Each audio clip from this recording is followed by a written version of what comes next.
ते भीतीपोटी भाजपमध्ये गेलेले आहेत. असं आहे की राहुलजी यांचं विधान जर ते माझ्या संदर्भातलं असेल, ते नाव कोणाचं घेतलं नसल्यामुळे मला फक्त एवढंच म्हणायचं आहे, जर ते माझ्या संदर्भातलं असेल तर ते हास्यास्पद आहे, इलॉजिकल आहे असंच मला या ठिकाणी म्हणावं लागेल.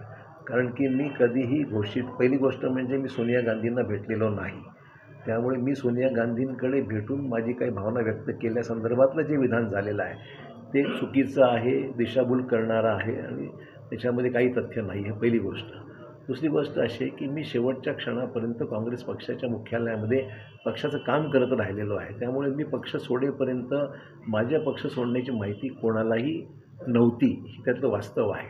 ज्या दिवशी मी पक्षाचा राजीनामा अध्यक्षांकडे मी ज्यावेळेस आमदारकीचा राजीनामा विधानसभेच्या अध्यक्षाकडे सुपूर्द केला, त्याच वेळेस ही माहिती बाहेर पडली की मी आमदारकीचा राजीनामा दिला आणि त्यानंतर मी पक्षाचाही राजीनामा नंतर दिलेला आहे. तोपर्यंत ही माहिती कोणालाच नव्हती आणि त्यामुळे मी कोणी अगोदर त्यांना भेटून अशा प्रकारचं मी काही विधान केलं म्हटल्याचं जे काल नाव न घेता जे बोललं जातं, जर ते माझ्या संदर्भातलं जर केलं असेल तर ते चुकीचं आहे असं माझं स्पष्ट मत आहे.